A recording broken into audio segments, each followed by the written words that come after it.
After 6 years together, my boyfriend said, "You're holding me back. I deserve someone better," and left. Now his dream girl dumped him, and he's crying to me. But my husband is the one replying. "I'm Emily, 26F, and I never thought I'd find myself writing something like this. But here I am, telling the story that still makes my stomach turn every time I think about it. It's been a wild ride, and honestly, I'm not sure where it's going, but I'm hoping maybe someone out there can make sense of it. So, let me start at the beginning. I was 20 when I met Chris. He was the kind of guy who could light up a room without even trying. He was the charming, outgoing type, always at the center of attention, always the life of the party. I was drawn to him immediately, and maybe a little too quickly. He made me feel like I was the most important person in the world at the time. But here's the thing, looking back now, I see the warning signs. I was too blinded by how charming he was to notice how controlling he could be, how he made everything feel like it was on his terms. At first, it was subtle. He didn't like me hanging out with my friends without him. He didn't like me going to family gatherings without him. And after a while, I started to notice I wasn't seeing my friends as often. I wasn't spending as much time with my family. Everything started revolving around him. I was so used to being in his world, I didn't know what it would look like without him. The first red flag came a few months in. I remember one Saturday night, we were supposed to go out for dinner with some of his friends. I was excited. I had planned my outfit, done my makeup, and was looking forward to a fun night. But when I got to his apartment, he wasn't ready. He was sitting on the couch, playing video games. When I asked him why he wasn't getting ready, he shrugged and told me he wasn't in the mood anymore. I was disappointed, but I tried not to show it. We ended up staying in, and I spent the evening trying to make him feel better, even though I was the one who had wanted to go out. It seemed like little things like that started happening more often, plans being canceled last minute, him acting like he didn't care if I was upset about it. But I didn't want to make a big deal out of it. I thought, maybe I'm just overreacting. So, I let it slide. Over time, it became harder to ignore, though. By the time we hit the 2-year mark, I was already losing myself.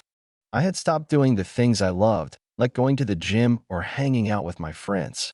Every time I tried to do something for myself, Chris would make a comment about it, subtly criticizing me for wasting time or not prioritizing him enough.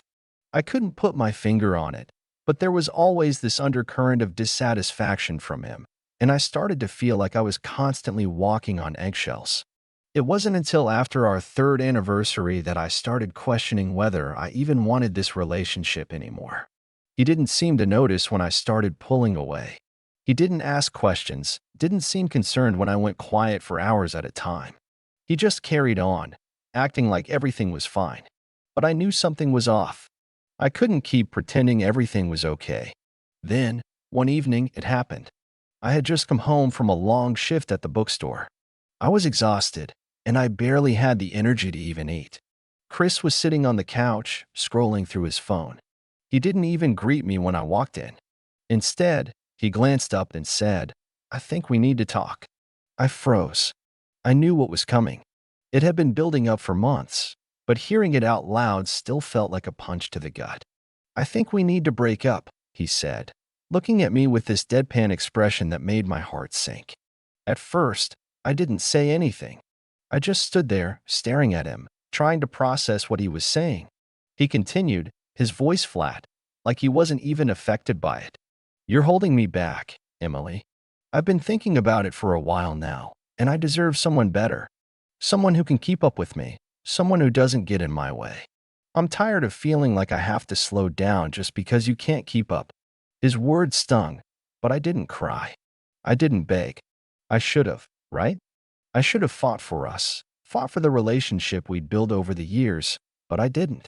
Part of me knew deep down that this had been coming, and another part of me realized I wasn't ready to keep fighting for someone who didn't see me for who I truly was anymore. We didn't say much more after that. He packed his things and left, just like that. 6 years of memories, all gone in a single moment. I don't think I realized it at the time, but that night, something inside me shifted. It was like a fog had lifted, and I finally saw how much I had allowed myself to be controlled. to be dragged along by his wants and needs, all while pushing my own aside. But life had other plans for me. Months passed. I focused on myself for the first time in years. I made new friends, started picking up hobbies I had abandoned, and slowly, I was getting back to who I was before Chris came into the picture. And that's when I met Thomas. He was sweet, kind, and just different. He didn't rush me, didn't pressure me, and actually cared about what I wanted. We took things slow, and it felt like I could finally breathe again. But then Chris came back into the picture, and everything I thought I'd healed started crumbling. I had been seeing Thomas for about 3 months when Chris messaged me again. I was getting used to my new routine, spending weekends hiking with Thomas, catching up with friends I hadn't seen in years, and simply enjoying my own company. It was freeing. I felt like I was finally shedding the version of myself that had been wrapped up in Chris's world for so long. I started to think that maybe I was better off alone, that maybe I didn't need to hold on to the past. Then, one evening, as I was sitting in the living room with Thomas, my phone buzzed. I glanced at the screen and saw Chris's name. My stomach dropped. It was a simple message at first. "Hey, can we talk?" I froze. My heart beat a little faster, and I could feel the blood rush to my face. Thomas noticed the change in my demeanor immediately. "Is everything okay?" he asked, concern flashing in his eyes. I nodded, though I wasn't sure if I could even believe myself. I didn't want to bring this up with Thomas, not because I was hiding anything, but because I didn't want to drag him into my past, especially not when I was finally starting to feel like myself again. Still, something told me I had to respond. Chris hadn't just been part of my past. He had been my life for years, and no matter how much I wanted to pretend he wasn't a part of me anymore, he still had a hold on me. I picked up the phone and typed a quick response. "What do you want, Chris?" His reply came almost immediately. "Can I come over? I need to explain. I've been thinking about everything. It's important." I wasn't sure what I expected from him, but I knew I had to hear him out. Maybe it was some kind of closure I needed, or maybe I was just curious about what he had to say after everything that had happened. Either way, I didn't want to be left wondering. "Do you want me to go with you?"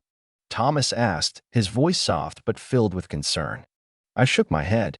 "No, I think it's something I need to do alone. I'll be fine." Thomas didn't press me, though I could tell he was still worried. He gave me a tight smile and kissed me on the forehead before I left.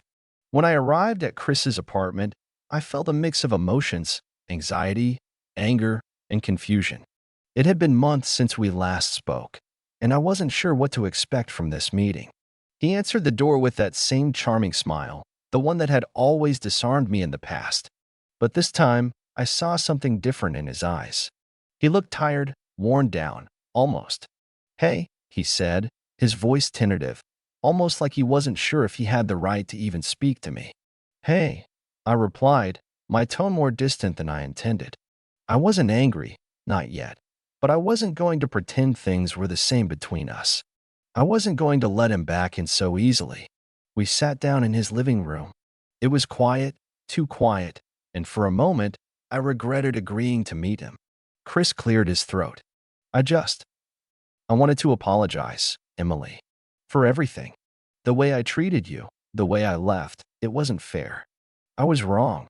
I looked at him, waiting for the punchline. I had heard these words before, after all. Apologies without meaning. Empty promises. But he wasn't finished. "I've been doing a lot of thinking," he continued, his voice softer now.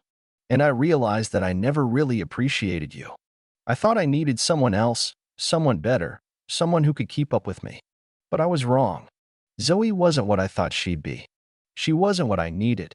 I don't want to keep running from my mistakes. I want to fix things with you, Emily." His words hung in the air, heavy and charged with a sincerity that I hadn't expected.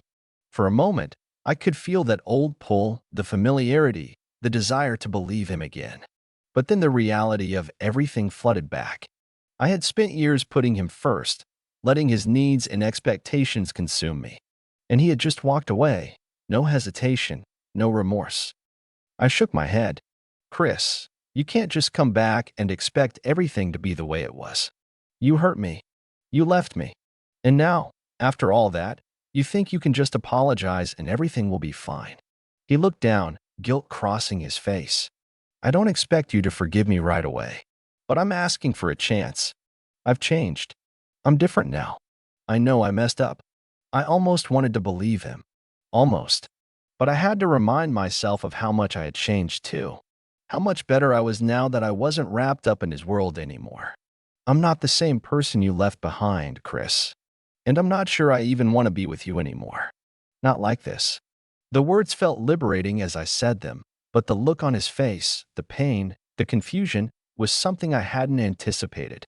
I wasn't trying to hurt him, but the truth was, I was done. Emily, please. Don't do this, he pleaded. I love you. I know I messed up, but I don't want to lose you. Not again. I stood up. You already lost me, Chris. I moved on.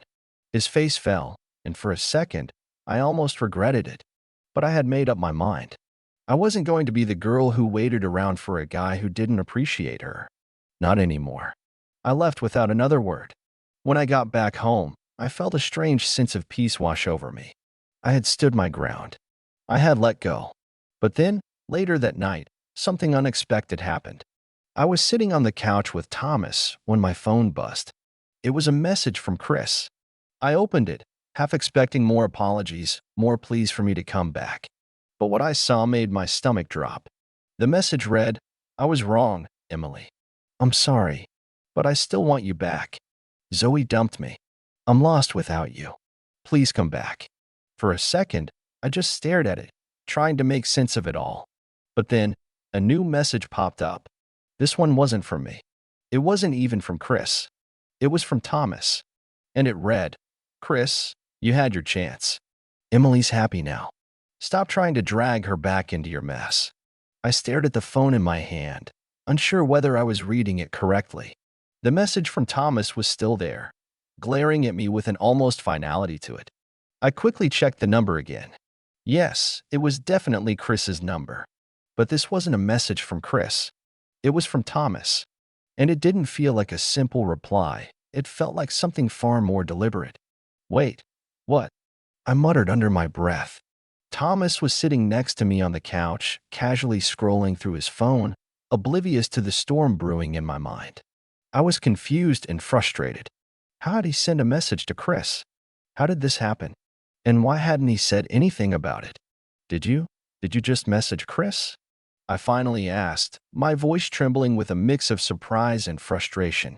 I didn't know what to make of it. He couldn't have sent that message without touching my phone, could he? Thomas looked up from his phone, sensing my distress.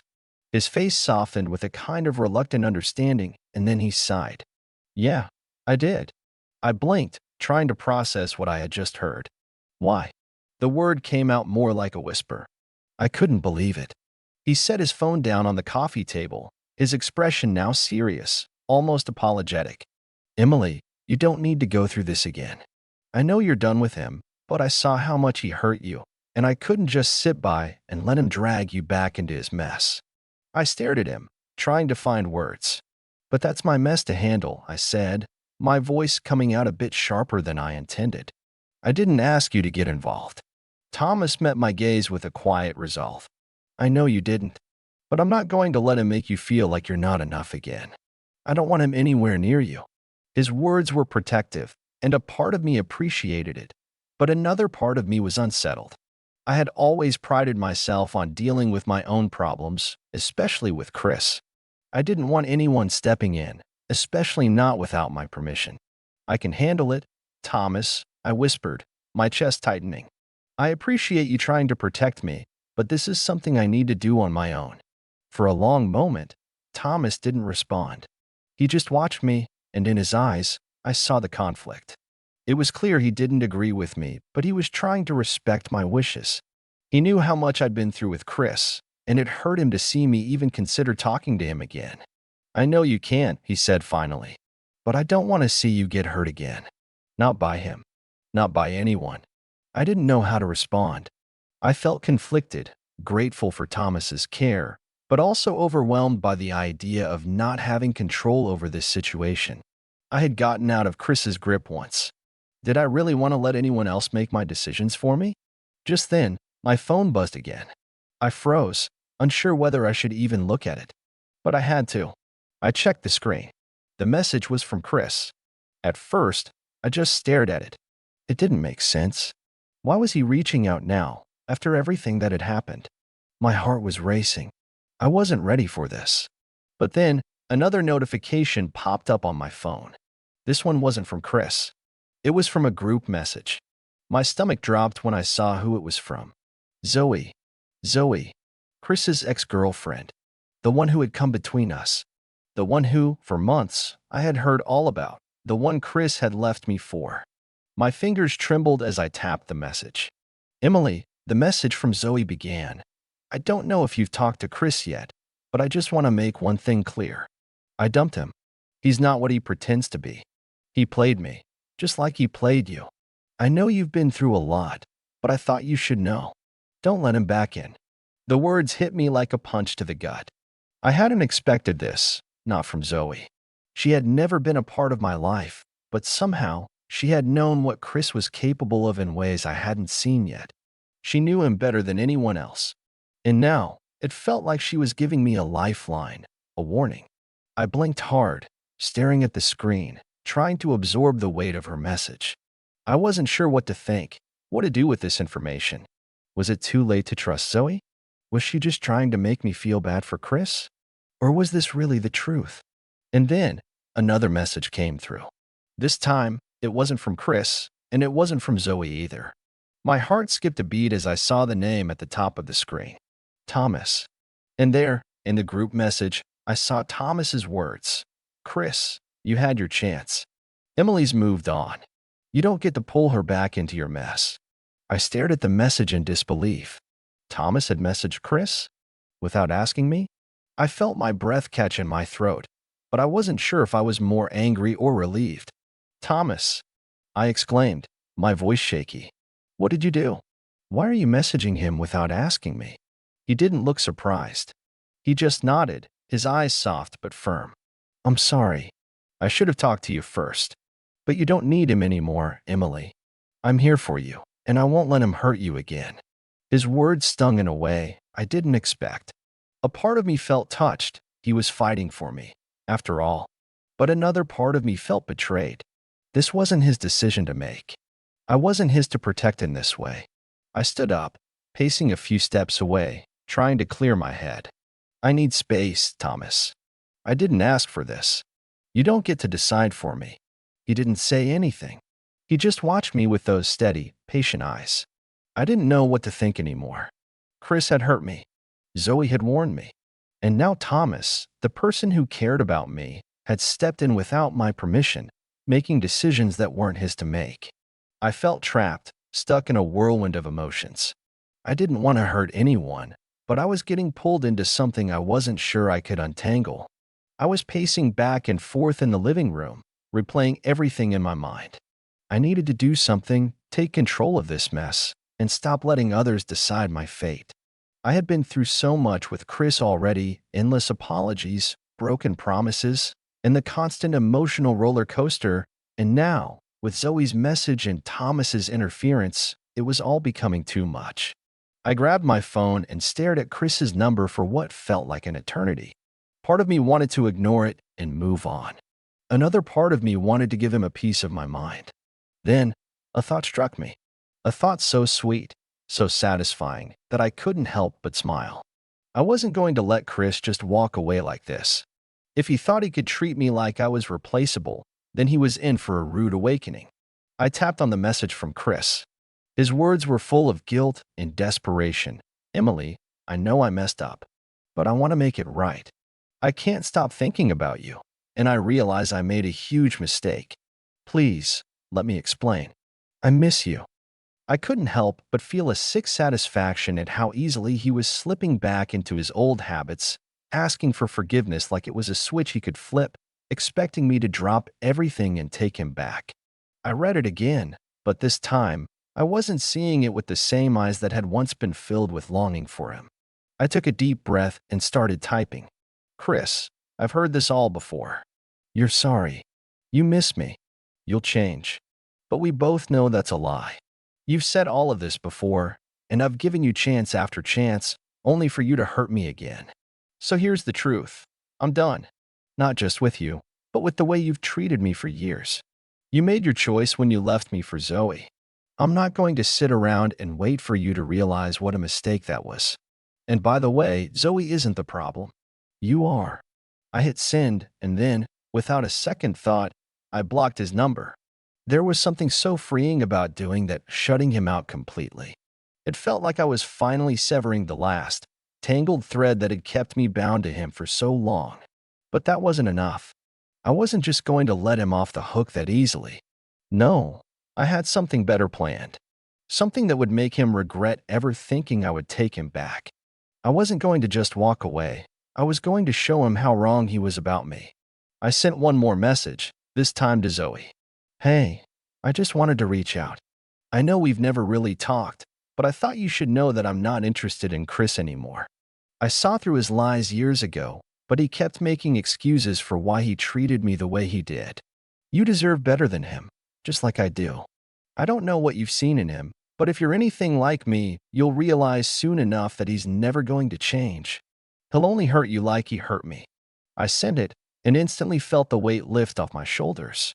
I didn't know if Zoe would ever see it or even care, but at least I'd said my piece. At least I wasn't going to let Chris's drama become mine anymore. I sat down on the couch, my heart racing but a grin creeping onto my face.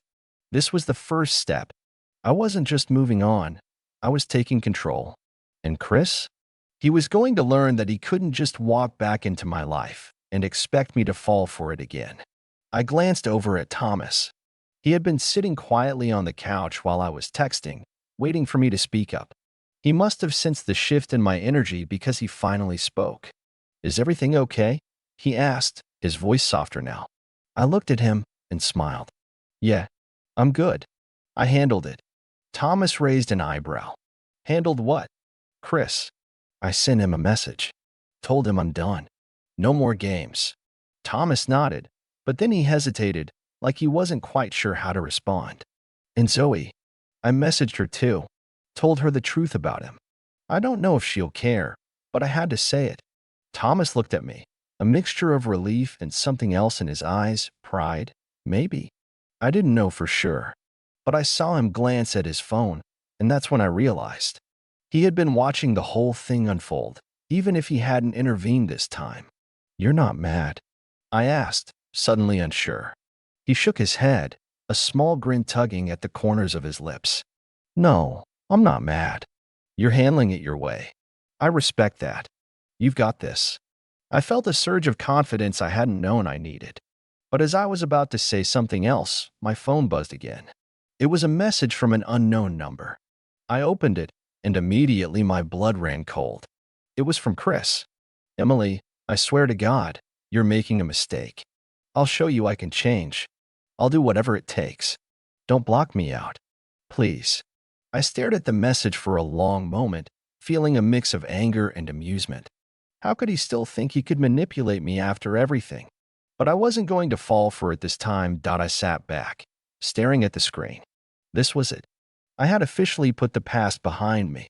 But as I hit delete on the message, I felt a twinge of satisfaction. I put my phone down and turned to Thomas. His eyes softened when they met mine, like he was waiting for me to say something. I stood up, feeling that confidence from earlier surge back into me. Thomas, I said, a genuine smile spreading across my face. I handled it, and I'm done with all of it. Chris, Zoe, the drama. It's over. I'm moving forward, and I'm not looking back. Thomas stood up too, stepping toward me with a slight grin. I'm proud of you, he said softly, his voice warm. You deserve so much more than all that mess. You're stronger than you think. Later that night, as I was sitting on the couch with Thomas, scrolling through my phone, a notification popped up from Zoe. I hesitated for a second, but then opened it. I don't know what your message meant, but I just want to say thank you. I guess I've been living in denial about Chris for a long time. I'm done with him, for good this time. I smiled to myself. I hadn't expected Zoe to respond like this, but it felt like one final bit of closure. I wasn't the only one who had realized the truth about Chris. I tapped out a quick reply. Take care of yourself. Zoe, you deserve better. I looked over at Thomas, who was still scrolling through his phone. I hadn't realized how much I'd missed this feeling, being able to enjoy the moment without the weight of past relationships dragging me down. The next few days passed in a blur of normalcy. Chris didn't reach out again. The silence was almost too peaceful, but it was a relief to know that I wasn't waiting for the next emotional crisis. Instead, I was focusing on myself, on my future, and on the life that was finally free of all the toxicity that had consumed me for so long. Thomas had his own way of showing his support. He wasn't trying to be a hero or fix everything. He was just there for me, quietly, consistently, and it was exactly what I needed. I didn't need someone to save me. I needed someone who would stand beside me while I saved myself. One evening, we sat on the couch, sipping wine and talking about everything and nothing. I glanced over at Thomas and smiled. I think I'm really going to be okay. He nodded, smiling back. I never doubted it. And for the first time in a long time, I felt like I really was. I had been the one holding me back all along, and now I was free to be myself, unapologetically, and without regret.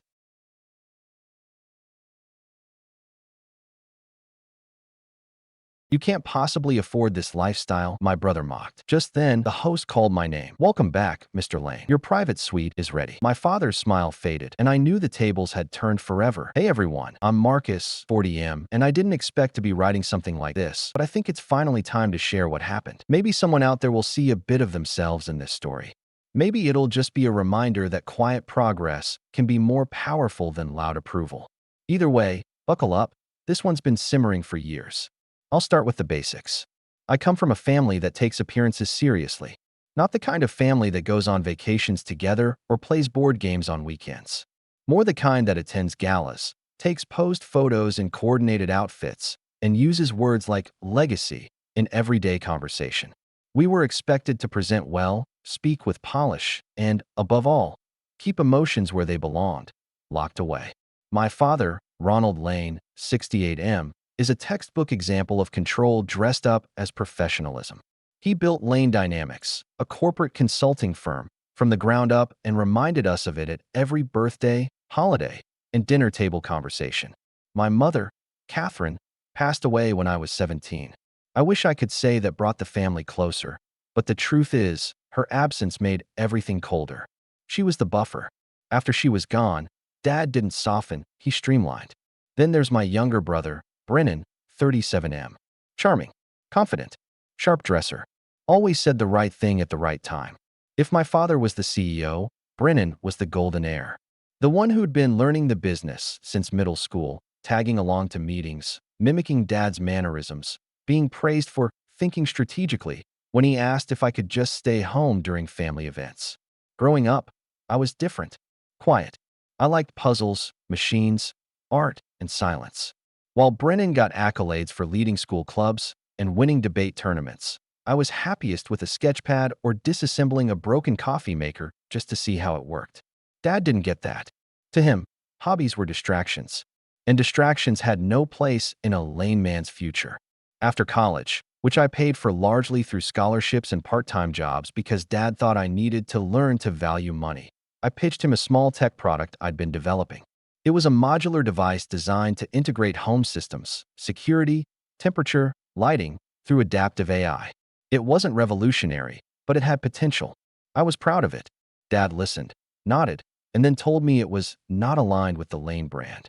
He suggested I look into joining Brennan's team at the company, something involving data reporting and market analysis. I politely declined. That was the first fracture, a quiet one, but it widened over time. Brennan, of course, was thriving. Or so he said. He got married to a woman named Haley, the kind of person who makes you feel judged just by blinking. Their wedding had ice sculptures, a harpist, and a guest list that read like a stock portfolio. I wasn't in the wedding party. I was seated next to the coat check. Literally. Still, I kept in touch. I wasn't cut off. I just wasn't considered part of the core narrative. They'd send group texts about family dinners I was expected to attend, but never consulted about. Brennan would post polished photos of work trips to Europe and team retreats at ski resorts. Dad would share them with captions like, "Proud of this one. Future's in good hands." Meanwhile, I worked out of a cramped apartment above a bakery, building custom software tools for small businesses. I kept my head down, said little, and reinvested everything into what became my company. No investors, no handouts, no shiny PR. Just grit, long hours, and a vision. Over the years, it grew, slowly, then all at once. By my mid-30s, I had a small team, several patents, and contracts in multiple countries. But I never told my family the full extent of it. Not out of secrecy, but because, well, they never really asked. Which brings us to last year, the year everything shifted. My dad turned 67 and decided to celebrate with what he called his legacy retreat, a weekend-long event at a luxury resort in the mountains. The goal, he said, was to reflect on the past and cement the future. I got the invitation late, not lost in the mail, just forgotten, according to Haley's sheepish follow-up email. The message felt rehearsed. I almost didn't go, but something in me, not spite, not anger, just a quiet sense of self, said, no, go, show up. The resort was the kind you see in glossy travel magazines. Stone archways, snow-dusted balconies, hot springs nestled in pine groves. The kind of place you only see from a distance, unless you're someone like my dad or someone he approves of. I pulled up in my Jaguar. Not flashy new, a vintage XJ I restored with my own hands. It wasn't about showing off. It was about showing up with something I had built. Brennan was already there, standing near the valet with Haley, wearing a tailored coat and sunglasses even though the sun was already dipping. He saw my car and raised an eyebrow. Didn't know they let classics in here, he smirked. Didn't know they let rentals in either, I replied calmly. Just then, the valet stepped forward, looked at me, and said, Mr. Lane, welcome back. We've prepared your suite just as you requested. Brennan blinked. Haley's expression froze just a second too long. Back? My father asked, stepping out from the lobby. He looked at the valet, then at me. I've stayed here a few times, I said simply. It's a good place for planning. Dad nodded, but I saw it, the flicker of confusion, of recalibration. Dinner that night was exactly what I expected. Brennan gave a speech about Lane legacy, using phrases like expansion strategy and carrying the torch. My father clapped, full of pride. Then came the moment, the question directed at me, casual, cutting. So, Marcus, Dad said, refilling his glass of sparkling water, you're still working on that little gadget thing of yours? I looked up, met his eyes, and said, actually, we've expanded. Opened a Zurich office last month. Asia's next. Brennan chuckled, that low, dismissive sound I'd heard since we were kids. Zurich, he repeated. Come on, man. You can't possibly afford that lifestyle. And then, like it had been rehearsed, the host stepped forward from the side of the dining room and addressed me directly. Mr. Lane, he said, with a slight bow. Your suite is ready whenever you'd like. We've stocked it with your usual preferences. There was a pause. Not long. Just enough. My father's smile faltered. Brennan's hand tightened around his fork. Haley glanced at him, then back at me, her expression unreadable. I stood slowly, nodded at the host, and said, thank you. I'll head up soon. And with that, I left them at the table. But that was only the beginning. Because the next morning, during the so-called family legacy brunch, Brennan made a move so smug, so calculated, he didn't realize he was lighting a match beside a pile of dry leaves. He thought he had the upper hand. He thought he was the only one who'd come prepared. When I walked into the dining hall the next morning, the same hostess from the night before greeted me by name and offered me my preferred tea, a quiet detail that didn't go unnoticed by the rest of my family, seated near the large picture window overlooking the forested valley. They were already mid-conversation when I approached. My father sat at the head of the table, flanked by Brennan and Haley on his right. To his left were two board members from Lane Dynamics, men I remembered from childhood gatherings where I was expected to be seen, not heard. Across from them sat Aunt Charlene, politely sipping her coffee and keeping her face pleasantly neutral, though I knew her well enough to catch the brief look of amusement in her eyes when she saw me. Good morning, I said calmly, settling into the seat furthest from Brennan. My tea was placed before me moments later, black Assam, no sugar, just as I liked. Sleep well? Brennan asked, voice light but eyes sharp. Very, I replied. My father gave me a measured look. I hear you've been keeping busy. Zurich, was it? I nodded. That's right. It's a small office for now, but growing. We're working on an interface system for energy-efficient buildings. Government contracts. Long road, but promising. Haley blinked once, then offered a smile that didn't quite reach her eyes. That sounds niche. It's not exactly a hobby anymore, I replied gently. Brennan let out a soft laugh, shaking his head. Marcus, you've always been the dreamer, huh? That word, dreamer. In our family, that was never a compliment. It was a polite way of saying unfocused, unrealistic, unserious. The board members leaned in slightly. One of them, Mr. Keaton, I think, asked, "What's the name of your company again?" Before I could respond, Brennan cut in. "It's small. Marcus runs a boutique tech thing. Niche stuff, like he said. Custom installations for clients who like gadgets. Very hands-on." I smiled politely. That's not quite accurate. We license proprietary systems now, including one in use at this resort, actually. I worked with the architect last year to integrate our adaptive climate tech. Mr. Keaton's eyebrows lifted. Really? That's impressive. Brennan's smile faltered for just a second. My father set his fork down. Technology is always evolving, he said neutrally. But infrastructure, that's where real legacy is built.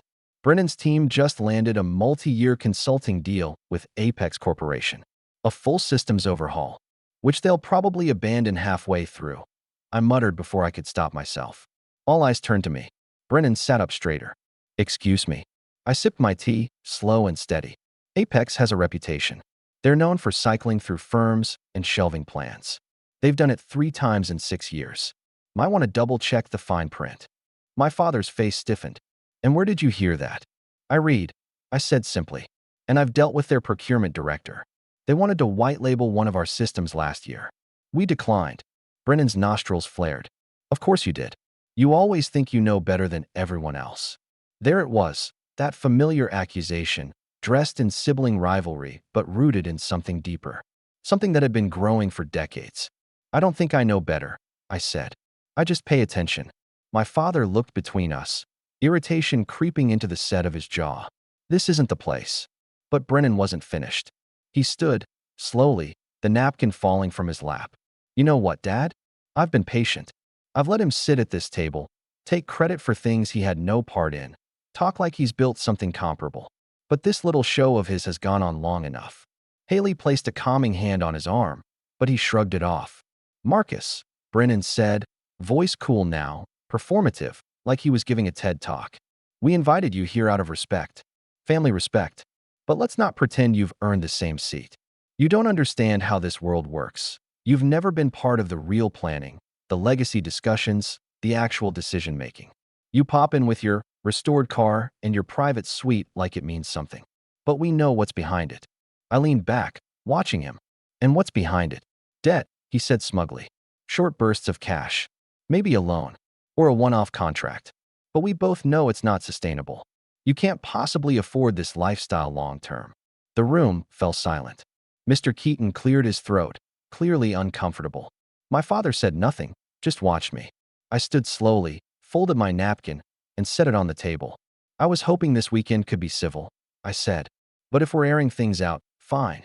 I reached into my pocket, pulled out a sleek card wallet, and slid a small white envelope across the table to my father. He stared at it. It's a summary, I said, of a buyout offer. From 3 weeks ago, a firm in Geneva wants to acquire my company. Full absorption, including patents, licensing, and our 2 European subsidiaries. Brennan scoffed. What? Someone wants to buy your toolkit. I didn't answer him. I just kept looking at my father. I turned them down, I continued. But they offered $48 million. The sound that came next was almost imperceptible, a sharp inhale from Aunt Charlene, and the quiet clink of Brennan's knife falling onto his plate. You're lying, Brennan said, too quickly. You can call the number in the envelope and ask. It's all there. Legal reviewed it. I was considering it, still am, to be honest. Zurich would make things easier logistically. My father opened the envelope. His eyes scanned the document inside. Of course, I added. I'd never expect you to be impressed. After all, it's not lane dynamics. I left the table then, not storming off, not triumphant. Just done. But that wasn't the end. Because what Brennan did next, that afternoon, during the scheduled Vision for the Future presentation, wasn't just petty. It was calculated. Mean. The kind of move you make when you think someone has finally outshined you and you're desperate to claw the spotlight back. The vision for the future presentation was the centerpiece of the weekend. The moment my father had carefully curated to unveil what he called the next chapter of Lane legacy. It was scheduled for 3 p.m. in the resort's glass-walled summit room, perched high above the valley with sweeping views meant to symbolize foresight, ambition, clarity. The symbolism wasn't lost on me or on Brennan. He had been rehearsing this moment since we were teenagers. It wasn't just about showing he could lead the company. It was about being publicly crowned as the heir, the one who carried not just the Lane name, but its entire empire. After the brunch confrontation, the air had shifted. Dad didn't say much afterward, and Brennan? He didn't look at me once as we passed in the hallway, but I noticed how tense his shoulders had become. The easy swagger he usually carried had stiffened into something more rigid, like a statue pretending to be alive. At 10 minutes to 3, I entered the summit room. The place was dressed up like a corporate retreat. White leather chairs, silver coffee urns, fruit trays carved into towers. Every person there had a branded folder with Lane Dynamics. Tomorrow begins today, embossed on the front. My folder was missing from the registration table. No surprise there. I took a seat in the second row, close enough to see clearly, far enough not to seem presumptuous. Aunt Charlene sat beside me. She didn't say anything, just gave me that calm, knowing look she always had, like she'd already seen how it would all play out. Brennan took the front stage like he owned it. He wore a navy blazer and a white shirt, no tie, that casual but authoritative look he always tried to pull off. Haley sat to the side, flipping through her phone like none of this was new to her. "Thank you all for being here," Brennan began, voice smooth, rehearsed. "It's an honor to stand here today, not just as a representative of Lane Dynamics, but as a son proud to carry his father's legacy forward." The room applauded politely. I leaned back, watching, letting him have his moment. Not because he deserved it, but because I had something he didn't. Patience. Brennan launched into his presentation. He talked about projected growth, about market strategies, about global expansion. He flashed charts and buzzwords and pictures of shiny buildings and cities he'd never stepped foot in. Then, right when I thought we were heading toward the end, his tone shifted. "There is, of course, another Lane among us," he said, turning slightly toward the audience, though not toward me. "My brother, Marcus." Heads turned. My heart stayed steady. "Marcus has always marched to the beat of his own drum," Brennan continued, smiling just enough for it to seem polite. "He's innovative, no question, creative, too. And we've all heard about his recent work in Zurich and beyond. But I think it's important to be transparent, especially when it comes to legacy." He paused, clicking to a new slide. A screenshot appeared. A website. Mine. Or what looked like mine. Only it wasn't. It was a shadow copy, an outdated domain I'd abandoned years ago before launching my current brand. The version Brennan showed still had my old logo, clunky UI, and a testimonial from a client I hadn't worked with in nearly 6 years. "Lane Dynamics prides itself on clarity," Brennan said, turning to the screen. "And in the spirit of clarity, I thought it was important to show where this tech empire actually stands." I could feel the attention shift in the room. Some people whispered. Others frowned. "He means well," Brennan continued with a chuckle. "But let's not confuse passion projects with sustainable growth. Lane Dynamics has real infrastructure, real contracts. We don't just install smart light switches. We shape futures." The slide disappeared. The silence was heavy. And then he smiled, the most smug, satisfied smile I'd seen in years. Like he thought he'd done it, proven his point, regained the spotlight. I waited 5 full seconds. Let the discomfort simmer. Then I stood. "May I respond?" I asked, not to Brennan, but to my father. He didn't answer. He looked uncertain, not defensive, not angry, just unsure. That alone was progress. Mr. Keaton, who'd been at brunch earlier, gestured slightly. "I think it's only fair." I stepped forward, slowly, deliberately, like I was stepping into a courtroom. "Brennan is right about one thing," I said. "I did start small. My first projects were solo. My first website looked like it was built by someone teaching themselves in the middle of the night, because it was." Some chuckles. "But what Brennan failed to mention," I continued, "is that the domain he just showed you hasn't been in use for 7 years. He went digging, not for the truth, but for anything that would fit the narrative he needed. I clicked the remote from the podium. A new slide appeared. A sleek, modern interface. My current company's homepage. Metrics. Testimonials. Logos from partners, including the international bank that backed my last funding round. You can verify all of this, I said. Everything's public. Contracts. Licensing. Even our upcoming expansion into Singapore. I don't say this to brag. I say this because legacy isn't built by pretending someone else is smaller. It's built by proving you can grow without needing to be told you're worthy. I turned to my father. You've spent your whole life building something important. I respect that. But leadership isn't just about preserving a name. It's about adapting, evolving, seeing value in places you didn't expect. I stepped back. And frankly, I'm not here to compete. I'm here to build something real, with or without applause. Silence. Then, slowly, a few people clapped. My father didn't. But he didn't stop them either. Brennan tried to recover, tried to move to the next topic. But the damage was done. His moment had turned into a mirror, one he hadn't expected to hold. That evening, while everyone gathered on the terrace for sunset photos and champagne toasts, I stayed inside, by the fire. Charlene sat with me, a small smile on her face. That was something, she said. I nodded. It's not over. Of course not, she replied. You just took the first piece off the board. Now watch what he does with the rest. She was right. I didn't expect Brennan to stay quiet after the summit room debacle. That would have required humility, a quality he never cultivated. What I didn't expect was how low he'd go trying to undo the blow to his ego. It started subtly, the way people like him always test the waters. A few days after we returned from the retreat, one of my longtime contractors forwarded me an email. Subject: concerns regarding Marcus Lane's licensing agreements. Sender: anonymous tip. The body of the message listed vague accusations, intellectual property misuse, exaggerated metrics, reputation red flags. It was transparent, amateurish, even. But the intention was clear: sabotage by suggestion. I didn't have to guess who was behind it.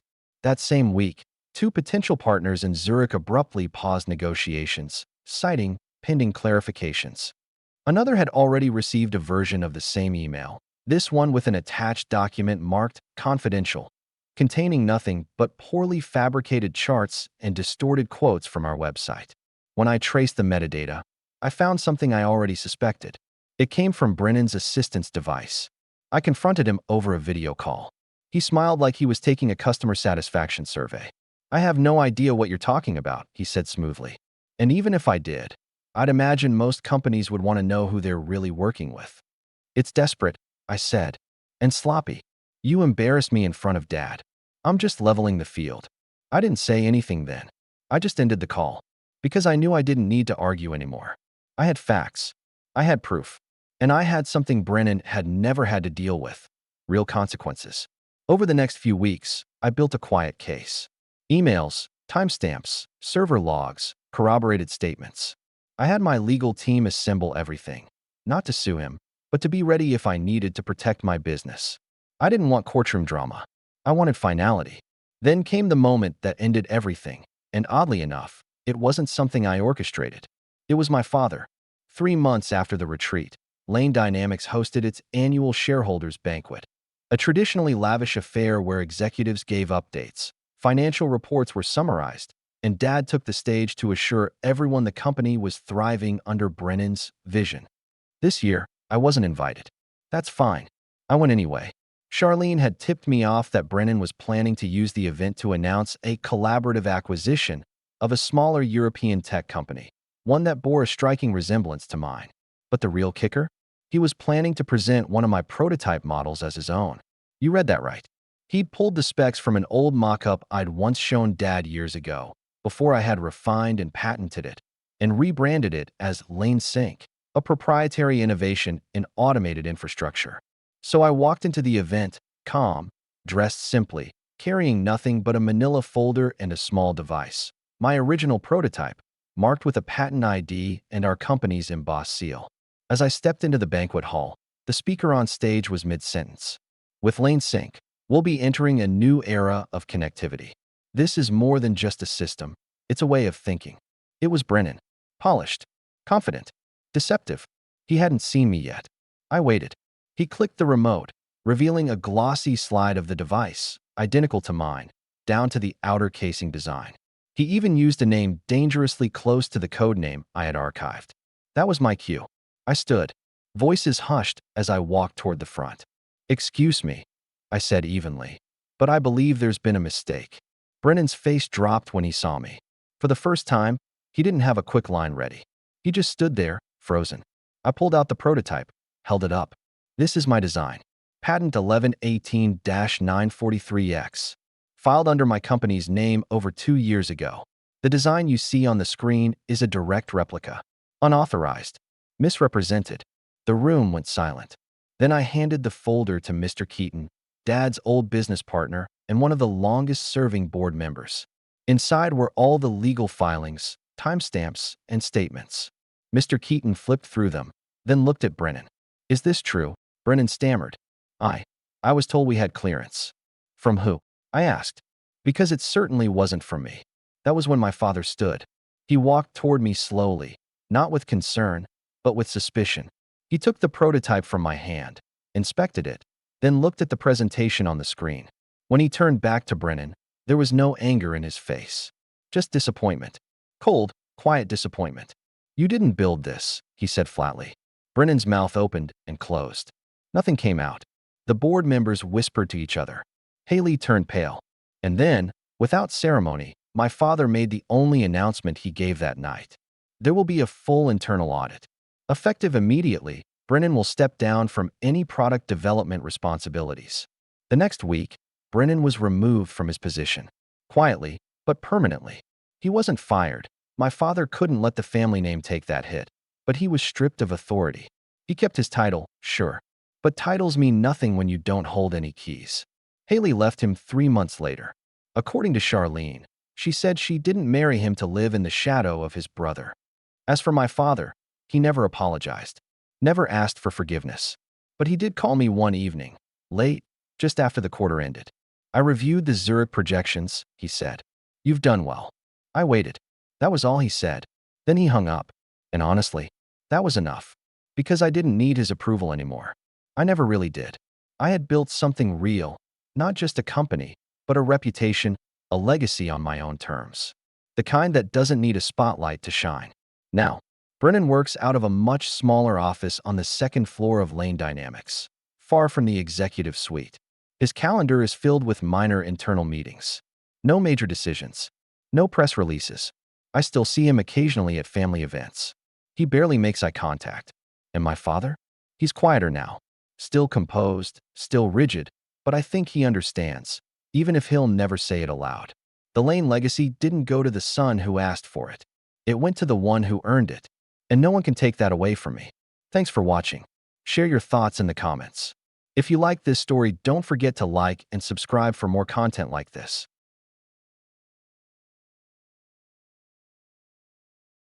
I'm Aaron, 29 years old, and if there's one thing I've learned from my family, it's that being the responsible one isn't an honor, it's a trap. For years, I carried that label like it was a medal, but in reality, it was just a leash they used to tug me back whenever my brother messed up. And believe me, he messed up often. His name's Ryan. He's 26, charming when it benefits him, lazy when it doesn't, and somehow always manages to make his failures everyone else's problem. Our parents, especially my mom, have spent his entire life cushioning his landings while expecting me to build the safety net. I guess you could say I was the backup plan, emotionally, financially, and even socially. It's not like I had a rough childhood, but it wasn't exactly balanced either. I was the overachiever, top grades, steady job, the one who never causes trouble. Ryan, on the other hand, was the free spirit, the creative one. Those were the words my mom loved to use when she didn't want to admit that her youngest son just didn't want to work. Dad stayed mostly quiet about it, though occasionally, after a few beers, he'd sigh and say something like, he'll figure it out eventually. Spoiler, he never did. I started working right after college, first as an intern, then climbing my way up in an international logistics company. Long hours, little sleep, constant pressure, but I didn't mind. It felt good to earn what I had. Meanwhile, Ryan drifted from one part-time job to another, quitting whenever it got too stressful. And every time he did, There'd be a familiar knock on my door or a call from Mom saying, "Aaron, your brother's going through a tough time. Can you help him out just this once?" That phrase, "just this once," became a running joke in my head. It had been going on for nearly 8 years. The latest incident started on an ordinary Sunday afternoon. I'd gone over to my parents' house for lunch, mostly because Mom guilt me into it. She said she missed me, but I knew she really meant she wanted to talk about Ryan. I found him sprawled on the couch, still in pajamas, watching some YouTube video about manifesting success. He barely looked up when I came in. "Hey," I said, setting down a bottle of iced tea on the table. "You working these days, or still looking?" He gave me that smirk he always wore when he was about to say something irritating. "Actually, I quit last week," he said casually, as if he were announcing that he'd changed shampoo brands. "Wasn't for me." I blinked. "You quit again? You were only there 2 months." "Yeah. Well, I didn't like how they ran things. Toxic management. They expect you to show up early, stay late, kiss up for pennies. Not my vibe." I couldn't stop myself from sighing. "That's kind of how jobs work, Ryan." He rolled his eyes. "You wouldn't understand. You're fine being a corporate robot. I actually want to live." That comment stuck like a thorn, but I let it slide. Mom appeared just then with a plate of roasted chicken, smiling too brightly, as if she could sense the tension. "Boys, no arguing today, please," she said. "Aaron, did you bring that resume template you used? Maybe you can help Ryan update his." I looked at her, then at him. "Mom, he just said he doesn't want another job." Ryan leaned back on the couch, folding his arms. "Exactly. I need time to reset. Maybe I'll start my own business or something." Dad, who had been silent until then, muttered, "With what money?" Ryan ignored him completely. "I have ideas," he said. "Unlike some people, I don't plan on wasting my life in an office cubicle." I laughed under my breath. "Ideas are great, but they don't pay rent." That was when he scoffed, loud, dismissive, like my entire existence was a joke to him. "Must be nice having no real responsibilities," he said. "You've got your cushy job, no wife, no kids, no real problems. You think you're better because you sit at a desk all day?" The words hit harder than I expected. For years, I'd been the one helping him out, covering his rent once when he got evicted, paying for his car repairs, even lending him money to invest in some half-baked online course he never finished. And now he was belittling me for having stability. I just stared at him for a long moment, trying to figure out whether to respond or walk away. Mom quickly intervened. "Ryan, that's not fair," she said in her scolding voice, but there was no real conviction behind it. She turned to me instead. "Aaron, don't take it personally. You know how he gets when he's stressed." "Stressed?" I said quietly. "He quit his job voluntarily, Mom." Her smile faltered. "He's finding himself. You should support him." I wanted to laugh at the absurdity of it all. Support him? Again? After everything? But I didn't want to ruin the family lunch, so I just said, "I'm not doing this anymore, Mom. I can't keep covering for him." Ryan looked up from his phone, eyebrow raised. "Covering for me? What are you even talking about?" I took a deep breath. "I've helped you out more times than I can count, Ryan. Rent, bills, car repairs. Every time you mess up, I'm the one cleaning it up. You never even say thank you." He shrugged. "You chose to help. No one forced you." That was it. That tone, that smug indifference, it lit something in me. The part of me that had been quiet for years finally stirred. "You're right," I said slowly. "No one forced me. But I'm done now." The room fell silent. Dad looked uncomfortable. Mom frowned like I'd just betrayed a family code, and Ryan looked bored. He picked up his phone again, muttering, "Whatever. You'll cave eventually. You always do." But this time I didn't. What they didn't know, what I hadn't told anyone yet, was that I'd just been offered a huge promotion overseas, a managerial position in our company's Singapore branch. It was everything I'd worked for: higher pay, travel benefits, and a chance to start over somewhere far from the constant family drama. The offer had been sitting in my inbox for 2 days, and I'd been torn about it. I wasn't sure I could leave my parents behind. But at that moment, watching Ryan's dismissive expression, I felt the decision solidify inside me like concrete. Later that night, I sat in my apartment, staring at my computer screen with the email draft open. My finger hovered over the mouse, ready to hit send. Then my phone buzzed, a text from Mom. "Ryan told me you were rude today," it read. "You need to be patient with him. He's family, and he's struggling. Don't abandon him when he needs you most." I could almost hear her voice in those words, soft and guilt-laden. But for once, I didn't feel guilty. I felt free. I typed out my response carefully. I've supported him for years, Mom. I need to live my own life now. Her reply came seconds later. He's family, fix this. That was it. No empathy, no acknowledgement, just an order. Something inside me broke for good. I didn't reply. I just hit send on that acceptance email, shut my laptop, and let the weight lift off my shoulders. I didn't know then that the real chaos would start the next morning. That Mom would blow up my phone with missed calls. That Ryan would show up at my apartment demanding answers. Or that my decision to finally put myself first would shatter every illusion of loyalty they had. But in that quiet moment before it all unraveled, I finally felt like I was choosing myself for once. And I had no idea how much that choice was going to cost. The next morning, I woke up to the sound of my phone buzzing nonstop. The screen was lit up with notifications, missed calls, voicemails, texts, all from Mom and Ryan. 39 missed calls in total. It was almost impressive. I just stared at it for a while, still half asleep, before muttering, "Unbelievable." The first message from Mom read, "Call me immediately. This is serious." Then another one. "I can't believe you'd do something so selfish, Aaron." And then, "Ryan came to see you last night and said you refused to talk. What's going on with you?" I hadn't even seen him. He must have tried to drop by after I'd gone to bed early. I scrolled further. The last text from her said, "He's your brother. You can't just cut him off because he's struggling. Fix this before it's too late." There was no mention of the promotion. No congratulations. No curiosity. Nothing. It hit me, slowly but painfully, that my entire family dynamic had always revolved around Ryan's comfort and everyone else's responsibility to maintain it. The more I thought about it, the more the pattern became painfully obvious. Every time Ryan failed, Mom made it my job to fix it. Every time I succeeded, it somehow became an insult to him. I spent most of that morning ignoring the calls, sipping coffee while packing up some documents for work. The company HR had already confirmed my relocation date. I'd be leaving in 6 weeks. 6 weeks to tie up loose ends and maybe, finally, detach myself from this exhausting cycle. Around noon, my phone buzzed again. This time it was Dad. "Aaron," his text said, "I think you should talk to your brother. Your mom's really upset. Let's keep the peace, all right?" There it was, the quiet plea I'd heard 1,000 times before. Keep the peace. Never mind that the peace meant swallowing my frustration and letting Ryan's behavior slide yet again. I typed back, "I'll call later." But I didn't. Instead, that evening, I came home to find Ryan sitting on the steps outside my apartment building. He was wearing the same wrinkled hoodie from the weekend, arms crossed, foot tapping impatiently. I froze at the sight of him. "What are you doing here?" I asked. He didn't even look up right away. "You're ignoring everyone," he said flatly.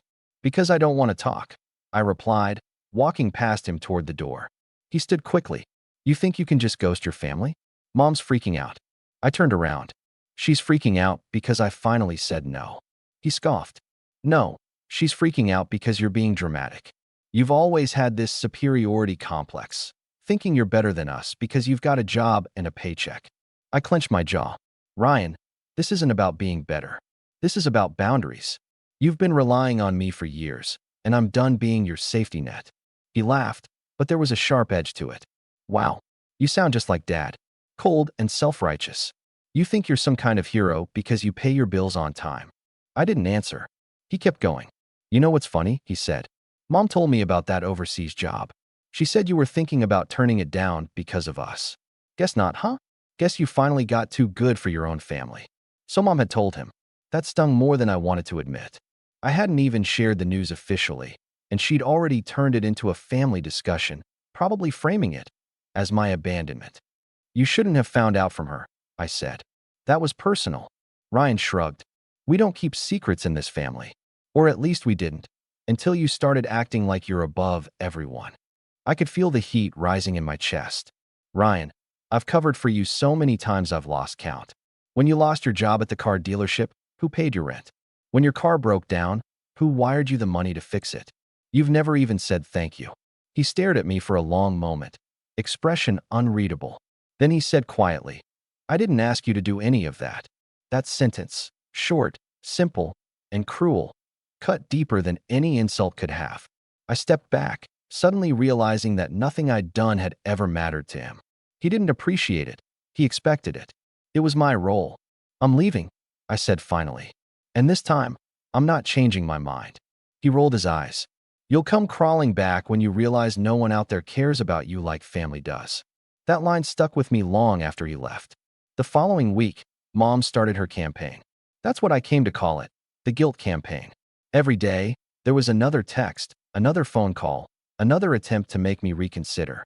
Monday, you're being heartless. Ryan's depressed. He needs your support. Tuesday, he's your brother, Aaron. If you don't help him, who will? Wednesday, I can't sleep knowing you're tearing this family apart. Each message chipped away at me, but I stayed silent. The part that hurt the most was how easily she dismissed everything I'd ever done. It was like all those years of reliability meant nothing the moment I refused to keep enabling Ryan. By the end of the week, she started using a different tactic, emotional manipulation disguised as concern. I worry about you out there all alone, she wrote one evening. You won't have anyone if something goes wrong. It was the kind of line that would have worked on me a year ago. Not now. When I didn't respond, she switched gears again. Ryan's trying to get his life together. He just needs a small loan to hold him over until he finds something stable. There it was. The real reason behind all the drama. I called her that night, for the first time since everything blew up. Her voice was calm, almost rehearsed. Finally, she said, I was starting to think you'd blocked me. I almost did, I admitted. Mom, please tell me you didn't send Ryan to my place again. She sighed dramatically. He's your brother. He's been through a lot. The least you can do is help him while he's searching for a new job. I closed my eyes. You mean the job he quit 2 weeks ago? You don't understand, Aaron. He's different. Sensitive. He doesn't handle stress like you do. That's because he's never had to handle it, I said quietly. You protect him from everything. You treat him like a child. She gasped, as if I'd insulted her personally. How dare you say that? I'm just trying to keep the family together. No, you're trying to keep him comfortable, I said, at everyone else's expense. There was a long pause on the line. Then she said, if your father could hear you right now, he'd be ashamed. That one hurt. I almost hung up right there, but she wasn't done. Ryan told me you yelled at him, she continued. He came home upset. You know he looks up to you. Is this really how you want to treat him before you leave? I bit my tongue. Looks up to me? He'd done nothing but belittle me for years. I didn't yell at him. I said evenly. I told him the truth, that I'm done bailing him out. Her voice sharpened. That's cruel. You've changed, Aaron. You used to care about family. I still do, I said. That's why I'm not helping anymore. Because enabling him isn't love, Mom. It's destruction. She went silent for a moment, then said quietly, if you hang up now, don't expect us to call again. I hesitated, feeling the familiar ache of guilt twist in my chest. But then I remembered all those nights I'd stayed up transferring money I couldn't spare, all those weekends I'd spent fixing his messes while they praised him for trying. I hung up. The next few days were strangely quiet.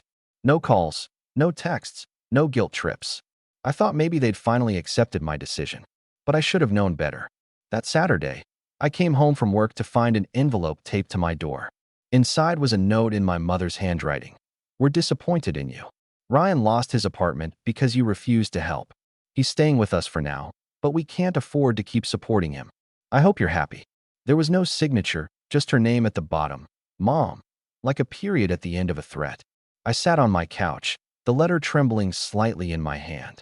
Part of me wanted to drive over there and argue, defend myself, explain that I wasn't responsible for his choices. But another part of me, stronger this time, knew it wouldn't matter. The moment I said no, I became the villain in their story. The following week, I tried to focus on work. I threw myself into preparing for the overseas transfer, reviewing budgets, logistics plans, team structures, anything to keep my mind off the constant chaos my family created. But every time I closed my laptop, it was there, a gnawing tension in my chest that wouldn't let me relax. Even when I tried to convince myself that this was my life now, my family's shadow lingered, dark and impossible to ignore. Then, one Thursday morning, I got a call from the building manager of my apartment complex.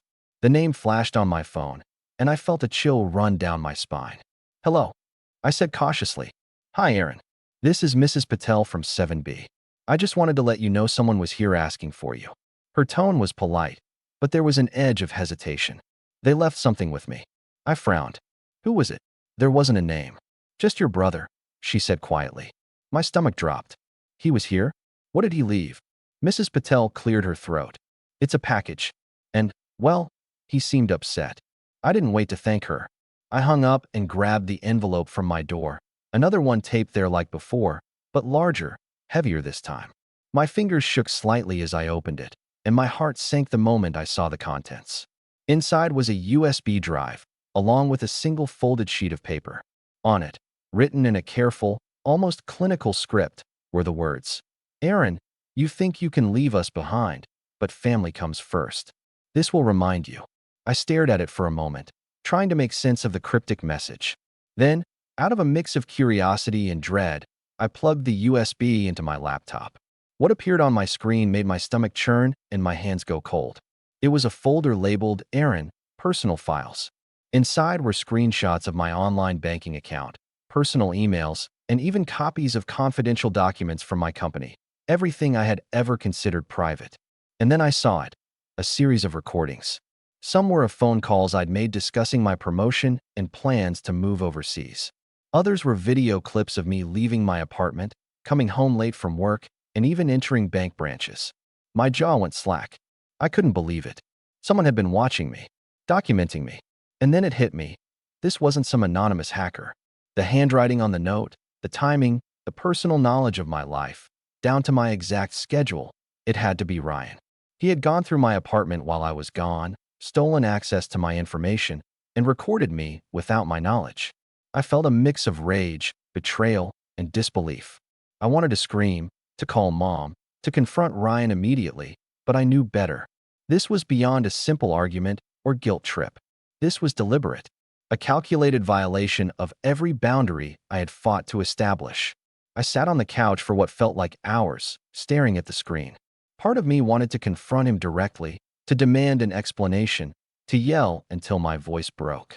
But the rational part, the part that had been quietly simmering for weeks, fed up with enabling and manipulation, knew that this was an opening, a tool I could use.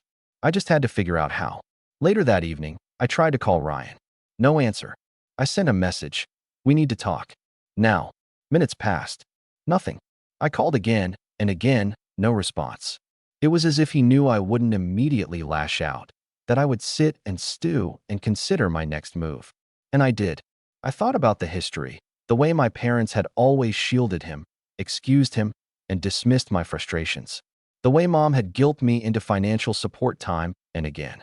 The way Dad had stood silently, occasionally muttering his vague, conditional support for Ryan, but never stepping in when I bore the brunt of responsibility. This, whatever Ryan had done, was the culmination of years of being pushed to my limits, a blatant declaration that they thought they could take anything from me and I'd still bend. Then came the next shock. Later that night, I checked my email and saw a string of notifications from my bank. My heart sank as I opened the first one. A large withdrawal had been attempted from my account, flagged by the system because it exceeded my usual transactions. Another and another. Each one traced back to an account that was registered under my parents' names, Mom and Dad. They had tried to siphon money out of my account. And now it clicked. The USB. The recordings. Ryan wasn't just taking notes for family concern. He and my parents had been plotting to manipulate me, maybe even blackmail me into supporting him one last time. I paced my apartment, the weight of betrayal pressing down on me. I couldn't believe they would go this far. I had done everything right, worked hard, supported the family, stayed patient through years of their favoritism and excuses. And now they had escalated to invading my privacy and attempting to control my finances. The emotional sting wasn't just anger, it was grief. I sat down, trying to process it, and realized something important. They had underestimated me. I hadn't responded with fear or guilt, not yet. I had spent years being the responsible one, the one who gave them the benefit of the doubt. But now, I had something they didn't expect: leverage, information, evidence of their attempts to manipulate and intimidate me. For the first time in years, I felt the cold thrill of clarity. This wasn't just about refusing to help my brother anymore. This was about standing my ground, about reclaiming my life from a family that had systematically tried to control it for their own convenience. That night, I sat in front of my laptop, the USB drive in front of me, and thought about my next steps. There was no rush. Ryan and Mom had already made their move, thinking they had the upper hand. But they didn't know me as well as they thought. I started organizing the files, categorizing everything I'd discovered. Banking records, private correspondence, timestamps of activities. They were all pieces of a puzzle that painted a clear picture of their manipulation. I realized that this wasn't just about revenge. It was about protecting myself, about creating a record so that no one could gaslight me or pretend that my feelings of betrayal were unfounded. As I worked, I reflected on the countless times I had tried to mediate, to be the good son and the supportive brother. I remembered late nights when I'd wired Ryan money I didn't really have, explained his failures to friends and coworkers to cover for him, and smoothed over conflicts with parents who insisted that I was selfish for expecting accountability. Every instance now felt like a rehearsal for the stand I was about to take. And then, just as I finished categorizing the last file, my phone buzzed. It was a text from Ryan. "We need to talk. You can't just ignore this." I stared at it, feeling a strange mix of satisfaction and anticipation. He had finally realized I wasn't going to cave, but he had no idea that I wasn't approaching this blindly. I wasn't scared. I wasn't flustered. I was calculating my next move, and for the first time, I felt in control of a situation my family had dominated for years. I typed back, "We'll talk." But this time, the rules are different. I didn't send it immediately. Instead, I placed the phone face down on the table and leaned back, letting the weight of the moment settle in. This was it, the turning point. The act of betrayal had cracked open the door to a new reality. One where I wasn't just the scapegoat or the caretaker anymore. One where I could finally take control. The next week felt like living in a pressure cooker. My apartment, which I had always considered my sanctuary, became a war zone in my mind. Every notification, every buzz of my phone, was another reminder that my family had crossed a line. Mom's calls were relentless, sometimes sweet and pleading, sometimes cold and commanding, but always with that undertone that made it clear she expected me to obey. Ryan texted sporadically, shifting between desperate pleas and thinly veiled threats, and I couldn't even bring myself to answer. I had to step back completely. It hurt, more than I expected, not the physical kind of hurt, but the emotional kind that seeps into your bones. I felt betrayed, abandoned, and alone. My hands shook the first time I looked at the USB drive again, realizing the depth of what had been done. Every private email, every personal financial transaction, every single corner of my life meticulously observed and recorded. The thought that my own brother had orchestrated this, and my parents had quietly enabled it, was unbearable. I didn't know where to start, so I did the only thing I could. I walked away. Not literally at first. I stayed in my apartment, shutting out the world, turning off notifications, and focusing on the one thing I could control, my own life. I stopped answering calls, even from friends who hadn't known about the chaos. I allowed myself to feel the anger, the grief, the exhaustion, and the betrayal. It was painful, but it was necessary. During that week, I forced myself to step outside my immediate panic and think strategically. My promotion was still in the pipeline, and I realized that it wasn't just a job offer. It was my ticket out of the toxic loop I'd been trapped in for so long. I started preparing in earnest. I organized my finances, upgraded my professional portfolio, researched the city I'd be moving to, and even began taking online courses to strengthen my managerial skills. Each small step reminded me that the world beyond my family existed, and that it could be better than this. Even as I rebuilt my professional life, I had moments of doubt.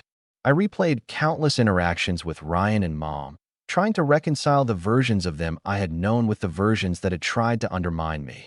It was exhausting, but in the quiet of my apartment at night, I began to realize something powerful. I didn't need their approval. I didn't need their permission. For the first time, I had a life that belonged to me, not dictated by guilt or obligation. Work became my anchor. I spent hours coordinating logistics projects, leading virtual meetings with colleagues across multiple continents, and presenting strategic proposals to senior management. My work was recognized. My boss commented on my diligence, my organization, and my ability to handle pressure with calm precision. I received commendations for projects that required weeks of planning, and for the first time, I felt that my achievements were being appreciated on their own merit. Not by family, not by anyone who had ever manipulated me, but by people who could see the value in my effort. As my professional life flourished, I started to see my personal life stabilize as well. I began exercising again after long months of stress-induced neglect. I cooked healthy meals, walked more, and even started keeping a small journal to process everything. The simple act of writing down my thoughts every morning helped me see patterns I hadn't noticed before. I realized that for years, I had allowed their demands to dominate my choices, to dictate my self-worth. But now I was free, truly free. One night, I sat on my balcony overlooking the city, a glass of water in hand, and thought about Ryan and Mom. I realized something important. They had underestimated me. They thought that emotional manipulation, guilt, and fear would bend me. But they didn't know that I had been quietly building a life beyond them while they were busy trying to pull me back. I had grown in ways they couldn't see or control. I had gained financial independence, a respected position in my company, and a level of self-awareness that made me untouchable in ways they had never imagined. It wasn't immediate. I had moments where I felt like I was breaking, where the loneliness and betrayal weighed heavily on me. But each time, I reminded myself that their power over me existed only if I let it. And slowly, day by day, I felt stronger. By the end of the month, I had applied for my visa, booked my flight, and signed the paperwork for my overseas relocation. The thought of leaving behind the constant toxicity, the manipulations, the guilt trips, the favoritism, filled me with relief.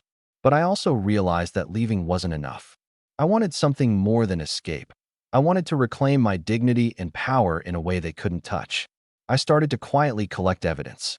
The USB drive, the banking alerts, the recordings, all of it was organized into a secure cloud folder. I documented everything meticulously, noting dates, times, and actions taken by Ryan and my parents. It wasn't just about having leverage. It was about protecting myself from being gaslit later, about having a record that proved what they had done. For the first time, I felt like the one in control, the one setting the terms. The days leading up to my departure were a blur of packing, finalizing work projects, and mental preparation. Ryan tried one last time, sending a text that said, "You'll regret leaving. You're abandoning us when we need you most. Family is supposed to stick together." I didn't reply. I didn't even glance at it. Instead, I smiled quietly, thinking of how far I had come. For years, I had been trapped in their expectations, bending my life around their needs. Now, I had a plan, a future, and power they couldn't take away. The night before my flight, I went through my apartment one last time, checking that everything was in order. I stopped in front of the door, staring at the spot where the previous envelope had been taped. The memory of betrayal was sharp, but instead of despair, I felt resolve. I had survived their worst, and I was stronger for it. As I zipped my suitcase and placed the USB drive in a secure lockbox, I realized something crucial. This wasn't just about moving across the world. It was about reclaiming control, proving that I could live on my own terms. For the first time, I was not the family scapegoat. I was my own person, and nothing they did could change that. I fell asleep that night with a strange mix of anticipation and calm. I knew that leaving wasn't going to end the story. Ryan and my parents wouldn't simply let me go. They were too used to bending me to their will. But I also knew that I had the advantage now. I had distance, strategy, and clarity. I had built a foundation that no amount of manipulation could shake. And in that quiet, just before dawn, I felt something I hadn't in years: hope. Not the fragile, fleeting hope of a desperate child, but the steady, unshakable hope of someone who had survived betrayal, found their strength, and was preparing to rise above it. By the time my flight boarded, I wasn't the same Aaron who had spent years cleaning up Ryan's messes and appeasing my parents. I was someone new, someone stronger, someone who had finally learned that the only person I needed to rely on was myself. And I knew that when the time came to confront them, I wouldn't be reacting out of anger or fear. I would be deliberate, calculated, and unstoppable. Settling into Singapore was disorienting at first, but in the best way possible. The city was overwhelming in size and energy, and I loved it. I rented a small apartment near the financial district, just enough to feel independent, but not so large that it became a burden. The first few days were spent navigating public transport, learning the city layout, and meeting my new team. But even in the whirlwind of orientation and introductions, I couldn't shake the family drama waiting back home. Every time I checked my email or messages, I saw the occasional missed call or vague text from Mom or Ryan. I didn't respond, of course. Distance was my first tool in the quiet setup I had begun to imagine. Work consumed me immediately. I was managing a team of over 20 people, overseeing operations across multiple countries in Asia, and presenting to senior executives almost daily. The pace was insane, but I thrived on it. For the first time in years, I felt challenged in a way that was exciting, not draining. And as I settled in, I noticed a pattern in the way I worked that had been invisible back home. I had an eye for opportunity, a knack for understanding complex systems, and the patience to see things through. My colleagues started noticing too, and within a few weeks, I had already earned a reputation as someone dependable, strategic, and quietly assertive. It was during a project meeting 2 weeks in that I realized something crucial. We were discussing the logistics of a new regional distribution deal, and I noticed an inefficiency in the supply chain that, if corrected, would save the company millions. Most of the senior managers dismissed it as a minor issue, but I insisted on a deeper analysis. By the end of the meeting, I had convinced the team to run simulations. The results were staggering. My proposed change would streamline operations and significantly reduce costs across multiple countries. I left that meeting feeling a thrill I hadn't felt in years, the same feeling I remembered when I first started excelling in my career back home. It was power, real power, the kind that doesn't come from family pressure or emotional manipulation, but from competence, insight, and influence. I realized then that if I could wield this kind of influence in my career, there were ways I could leverage it to protect myself and, maybe, to assert control over the people who had tried to control me. While I was gaining recognition at work, I also began studying the financial side of things. I had saved diligently over the years, but now I had a concrete goal: independence not just geographically, but financially.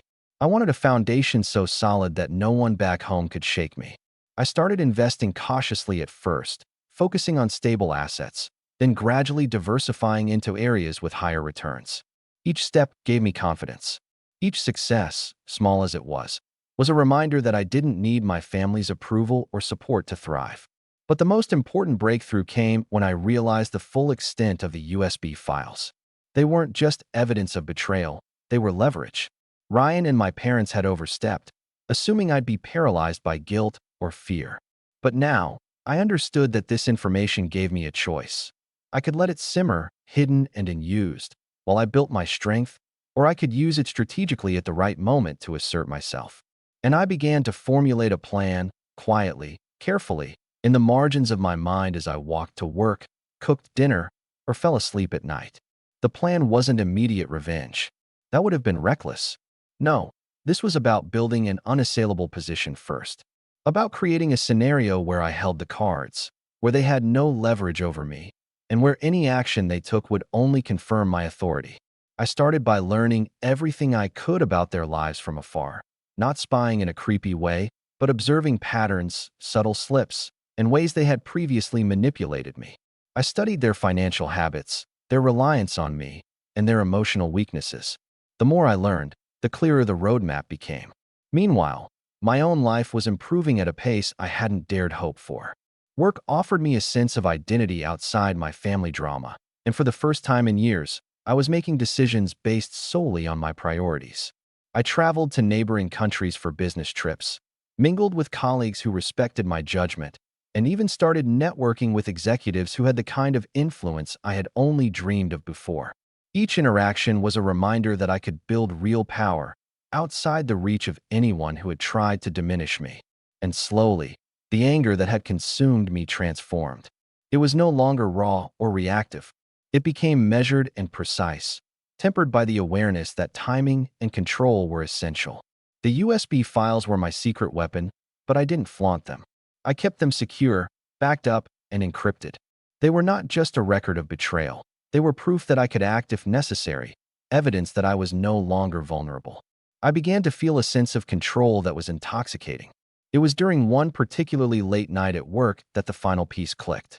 I was reviewing projections for a multinational client, running complex simulations of shipping logistics, when I realized something astonishing. The company's operations in Southeast Asia were interlinked with a series of partnerships in my home country, the same country where my parents and Ryan lived. If I played my cards correctly, I could create leverage that extended beyond personal boundaries into financial and professional realms. I didn't need to yell or argue. I could let systems, rules, and the weight of evidence do the talking. From that night onward, every project I tackled, every meeting I attended, every strategic decision I made became a part of my quiet preparation. I wasn't just building my career, I was building influence. Influence that could protect me from my family, and eventually, influence that could make them realize that their manipulation no longer mattered. Even my personal life began to improve in ways I hadn't expected. Living alone, I discovered routines and hobbies I'd neglected for years. I cooked meals I actually enjoyed, explored local markets, and even started journaling extensively about my thoughts, plans, and goals. Each day, I felt more grounded, more confident. My energy wasn't consumed by guilt or obligations imposed by others. It was spent on building something real for myself. And then, just when I thought I was settling into this new life fully, I received an unexpected email from one of the executives I had met during a recent networking event. It was a tip about an upcoming strategic initiative in a company affiliated with my parents' business circles. Nothing overt, just a subtle suggestion that I could gain insight into movements that might be useful later. My pulse quickened. This was the first tangible connection between the life I was building overseas and the world I had left behind.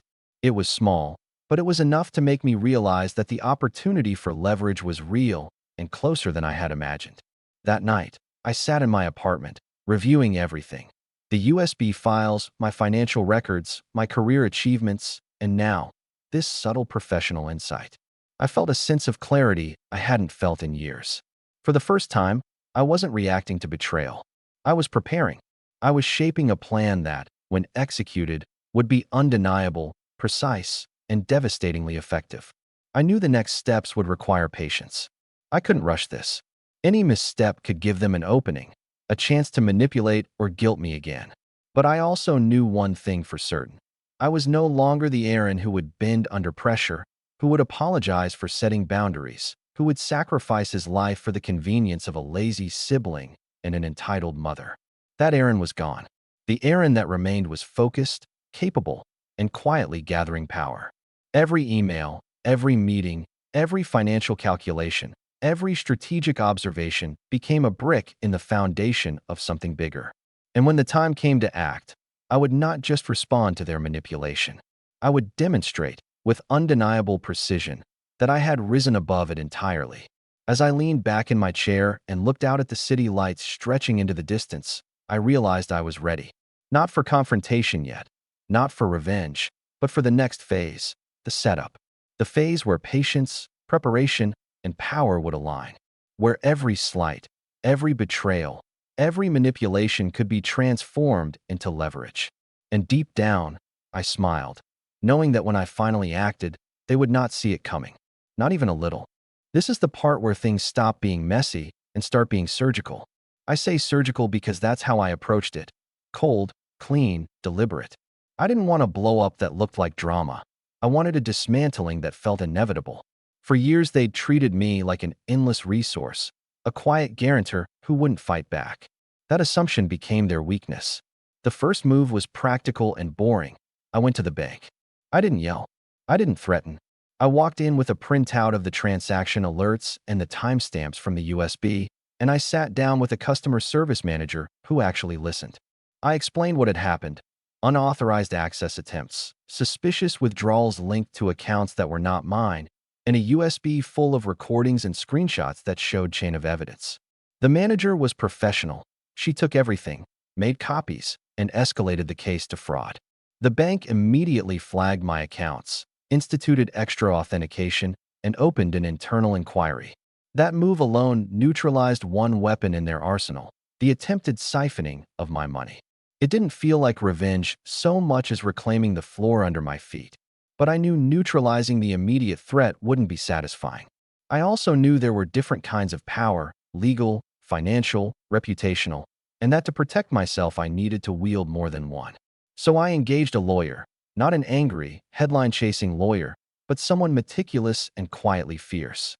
I handed over copies of the files, explained the pattern of harassment and the evidence of trespass and recorded surveillance.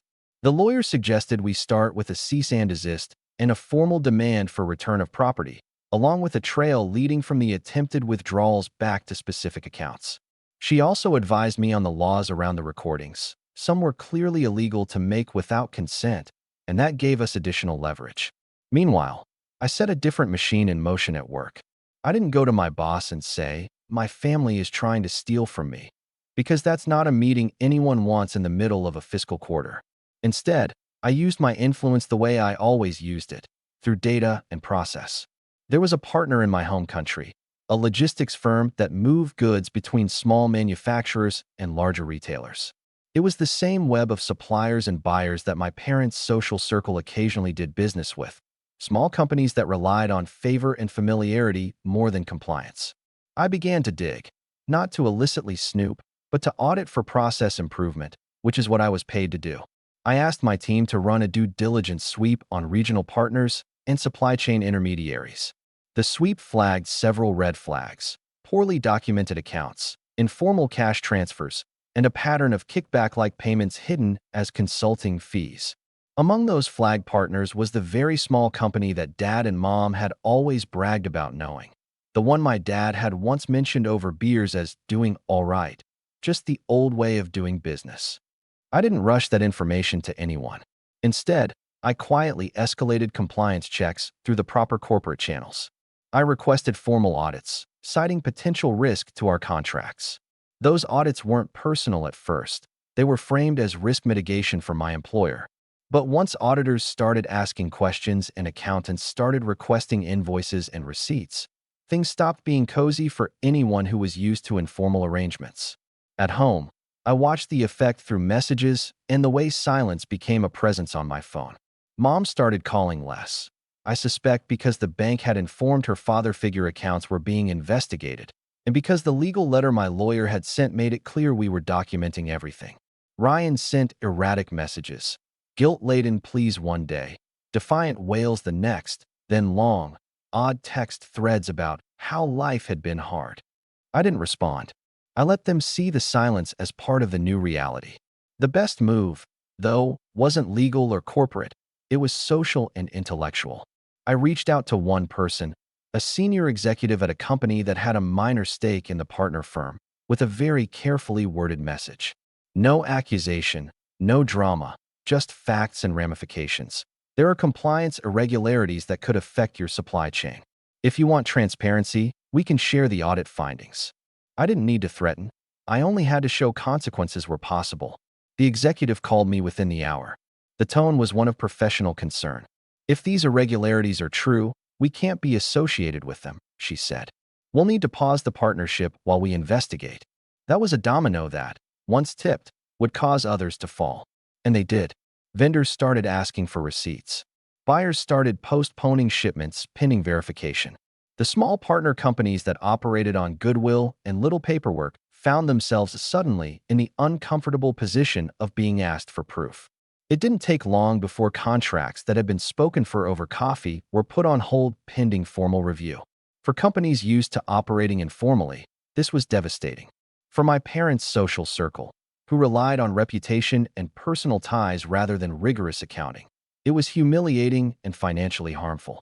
It felt strange watching it unfold. I didn't enjoy causing pain. What I enjoyed, what I cherished, was the methodical exposure of the structure that let them exploit me. Theirs had been an economy of favors and expectations. Mine was an economy of rules and evidence. Once the two met, the gaps showed themselves clearly. The real turning point, the part that felt like the beginning of the end, came when the landlord of the small commercial property where one of the partner companies operated called Dad.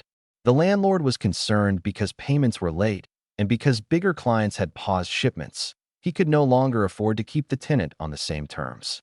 Dad called Mom, who called Ryan. Panic spread through their texts like wildfire. I saw a voice note from Dad, panicked and shaky. "We didn't expect this. Aaron, what do we do?" It was almost comic the way the tables had turned. The man who had always suggested I was overreacting now sounded like someone clinging to a sinking raft. That was when I stopped being content with just making things right for myself. I started giving them choices, strict, inflexible choices, and I did it with a calmness that I had never used before. My lawyer drafted a condition. I would not report all evidence to authorities immediately if they agreed to return the money attempted to be withdrawn from my accounts, publicly acknowledge the privacy violations, and formally commit to never contacting me in a harassing manner again. If they refused, I would hand everything: the recordings, the bank logs, the documentation of the attempted withdrawals, and the emails showing collusion, to the police, to the bank's fraud department, and to the compliance teams at the companies affected. No drama, no theatrics, just options and consequences. I knew the social consequences would be harsh. I also knew they'd never expected me to take the route of documentation and process. They expected tears, apologies, and a begrudging return to the old dynamics. They hadn't accounted for the legal route or the corporate consequence route, and they certainly hadn't accounted for me operating calmly from 1,000 miles away. Their reaction was immediate and messy. Mom's messages shifted from pleas to bargaining. Ryan tried to call, and when I finally answered, not to argue, but to read him the terms, he hung up. Dad tried to appear reasonable. "Son, we can talk. Let's fix this as a family." I read his plea and felt an old reflex flinch, but it didn't catch. The flinch didn't turn into action. The first deadline passed with silence. The second deadline was met with a frantic text from Mom asking for mercy and offering everything short of full confession. It was telling that the proposals were about saving face and not about true accountability, an attempt to buy a softer landing rather than to admit wrongdoing. I told my lawyer to record it and to insist on more concrete action. She recommended that before we agreed to any private settlement, we bring in a neutral third-party mediator to document everything under legal advisement. It was slow, it was procedural, and it burned them, in a way that bargaining and screaming never would have. And then came a moment I hadn't exactly anticipated but had secretly hoped for. I received an email from a regulatory compliance officer at one of the partner companies we'd audited. The subject line was short: findings and next steps. Attached was a careful report outlining questionable accounting practices, unauthorized transfers, and informal consulting contracts. The regulator had opened a formal inquiry. That meant that beyond the immediate bank and the landlord and the halted shipments, there was now an institutional trail forming that could expose long patterns of informal dealings. In short, things were beginning to unravel for others tied to my family's circle. When I told my lawyer, she smiled, not a spiteful smile, but a small, satisfied one. "You built a watertight case and gave them a single way to fix it quietly," she said. "They chose chaos. Now they'll have to face institutions that don't care about family narratives." Her words lodged in me like a lodestone. Institutions don't care about who is the favorite child or who deserves special treatment. Institutions care about evidence and compliance. That night, I slept with my phone on the table, but I wasn't waiting for guilt trips or pleas. I was waiting for the time when the pressure would build enough that they'd make a real mistake, something public, emotional, or vindictive. Those are the moments that would leave evidence behind in their own heat. I suspected one was coming. People who are backed into corners do unpredictable things. They lash out, and in the lashing out they leave traces. I had played my hand carefully so far: bank, lawyer, corporate audits, regulatory nudge. It was working. The small world they'd relied on was fraying. Company leaders were asking uncomfortable questions, landlords were calling for payments, and a pattern of informal transfers had a spotlight on it. But I knew the final pivot wouldn't be a technicality or a legal filing. It would be a human mistake. A call responded to in anger, a social media post made in a moment of frustration, an attempt to salvage dignity with a lie that could be disproven. And that's where I planned to sit, patient, ready, and utterly unmoved. I had no desire for cruelty. I wanted truth and accountability. I wanted them to stop expecting me to be their emotional and financial airbag. I wanted them to understand, finally, that choices have consequences. The first real spark came 2 nights later. A flurry of messages at midnight, a tone I could read in a single rhythm: panic. My lawyer called, voice low. "They've posted something online," she said. "It's defensive and it's public. They're trying to spin it as a family tragedy. But in doing so, they mention details that contradict earlier statements. It's sloppy. I opened my laptop and saw the post. A tearful video from Mom, shot in the kitchen, in which she accused me of abandoning family and blamed me for the livelihood of others. She cried, and she asked for empathy. It was painfully performative, but the slip was in a detail, a bank name, a transaction reference that contradicted what they'd told the landlord and what my bank had logged. It was the kind of small, human error that leaves tracks. I sent the clip to my lawyer. She typed back one sentence. They just made it easier. I sat back, hands cold, and felt a small, strange calm. The stage was set. The systems were activated. The institutions were asking questions. And in their haste to control the narrative, they'd made the crucial mistake that would let the truth speak louder than their rehearsed lines. I didn't celebrate. I didn't gloat. I simply prepared the files, updated timelines, and made sure every document had a date, time, and source. I printed a clean folder and labeled it Evidence, Timeline. I knew when the right moment came, the narrative wouldn't be mine to shout. It would be the accumulation of evidence that would have its own logic and force. And that, more than anything, felt like justice. But as I closed my laptop, I realized something I hadn't quite accounted for. Once the institutional part of this moved forward, the fallout wouldn't be contained. It would ripple out in ways I could not fully predict. That unknown frightened me a little, not because I would regret the truth, but because consequences, even deserved ones, can be messy and painful in ways that touch people beyond the guilty parties. I took a breath, looked at my phone, and watched the clock tick closer to a deadline my lawyer had set. I had given them every chance to do the right thing quietly. They had not. I had put the pieces together with care, and now those pieces were aligning into something bigger than me. Then my phone buzzed with a message from an unknown number. It was short and without preamble. You broke us. We'll make you regret it. I read it twice, then 3 times. My stomach tightened, not from fear, but from the recognition that my actions had finally forced their hand. The rest, I knew, would be chaos. The next move would reveal everything, and it would force me to choose how far I was willing to let the truth go. I set the folder by the door and went to sleep, but sleep didn't come easily. The feeling wasn't triumph. It was the uneasy knowledge that once you open a door, you can't control who walks through. I had set the systems in motion. I had offered them choices. They had made others. The next morning, I woke up to 3 missed calls from my lawyer and an email from the landlord. The subject line read, "Immediate meeting requested." My heart thudded, not from guilt, but because the next chapter was beginning. I clicked the email with steady hands and read the first line. It said, "There's been a break-in at the property. CCTV footage shows unauthorized access." I stared at the screen. The files, the institutions, the quiet and methodical pressure, they had worked. But this was no longer a slow reveal. It was a sudden flare. I could feel the air change, like the moment before a storm breaks. I sat there, the reality of what would come next pressing against my ribs. I had planned for many outcomes, but the raw, immediate taste of escalation felt different. And somewhere in the back of my mind, a small voice whispered that revenge, even the smartest kind, always carries the risk of becoming larger than you intended. I closed my laptop and picked up my phone. There were 2 messages waiting, one from my lawyer, "Don't go to the property yet.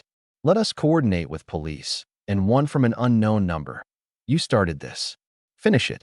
I put the phone down, breathed in, and felt the strange steadiness that had carried me this far. I had set the rules. Now the game had shifted.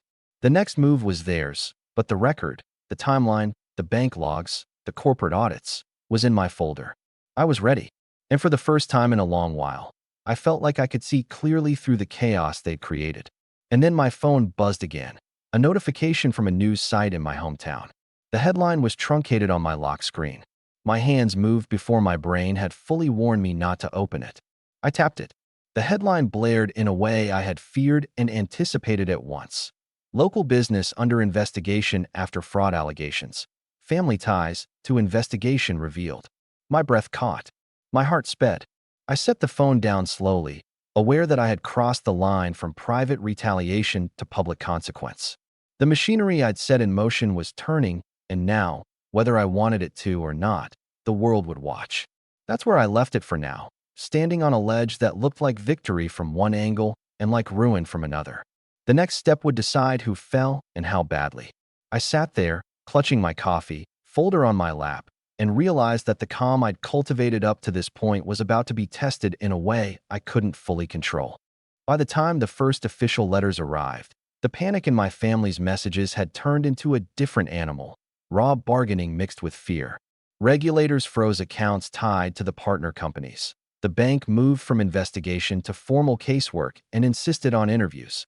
The landlord went to court for unpaid rent and recovered what he could through liens. The small world mom and dad had relied on. Favors, handshake deals, friendly nods, fractured under demands for invoices, signatures, and proof. Those things don't exist in the stories people tell at kitchen tables. They exist on paper, with dates and numbers and signatures.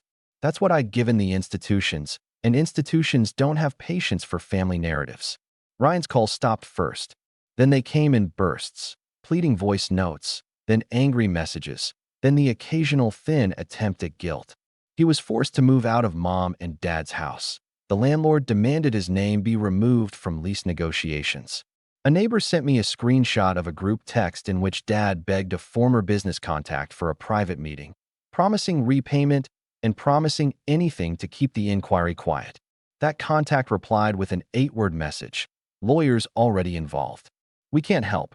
That was humiliation in the clearest form. There were consequences that looked bureaucratic and ugly, and there were consequences that were quieter but deeper. The auditors found irregular transfers and asked for explanations that couldn't be provided without admitting a pattern of intentional concealment. A preliminary compliance report flagged several transactions as potentially fraudulent. Companies paused contracts pending remediation. A few vendors lost clients. A landlord finally recovered some losses through legal channels. My parents faced fines.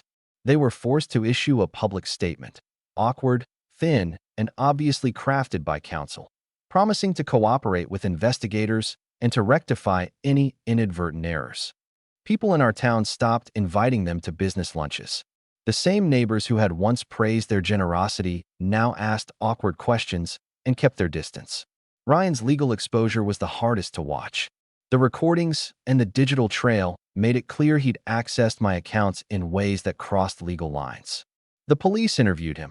The bank filed reports that meant he could be charged with unauthorized access and attempted fraud.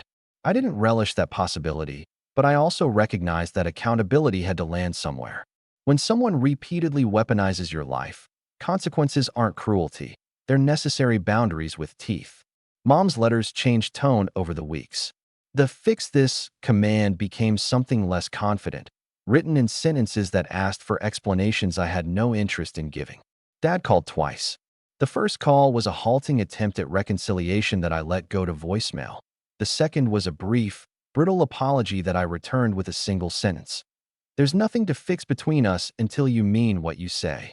He didn't call back. I could have taken the files public. I could have sought maximum legal punishment.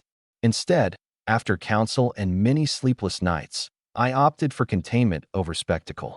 I handed the evidence to the authorities and to the appropriate corporate compliance teams, let the institutions do their work, and didn't feed the media circus. My lawyer negotiated restitution where it could be negotiated, insisted on documented apologies where they wouldn't be hollow, and made sure there were legal protections against further harassment. I wanted accountability, not revenge for revenge's sake. The fallout landed on them in different ways: financial strain, the collapse of reputations built on informal networks, and the quiet isolation of friends who no longer felt comfortable lending their names to shaky ventures. Ryan had to take responsibility for the most direct violations. Mom and dad had to reckon with enabling and with the long-term damage to their credibility. None of it was pretty. None of it restored the years I'd spent cleaning up after them. But the imbalance corrected itself. For the first time, the default expectation that I would always be the fixer was broken. On my end, life quietly reassembled into something better. Work continued to give me purpose. I received a promotion 6 months in that broadened my remit and my compensation. I made new friends who never reduced me to family obligations. I found a rhythm that felt honest and earned. I stopped checking my phone at odd hours. The USB went into a safe deposit box I never opened except to make sure the seal was intact. I kept the folder labeled evidence, timeline not as a trophy, but as a reminder that I could document the truth when needed. There were nights when grief sneaked up on me, not for losses of money or status, but for the idea of family I'd once believed in. I mourned that version of my parents, the ones who had tucked me in and applauded my internships, not the ones who later rationed love like currency. I mourned the brother I had tried to teach and shelter and who chose manipulation over gratitude. But grief and relief can exist at once. I was older now, and my loyalty belonged to a life I had built, not to the weight of inherited expectation. They called a handful of times after the initial storm settled, voices thin and rehearsed, asking for meetings that would inevitably be performative. I declined. People often ask if I forgive them. I don't know if that's the right word. I don't feel the collapse of anger into gentleness. I feel closure. Closure is not forgetting. Closure is deciding you will no longer tolerate being the default caretaker for other people's recklessness.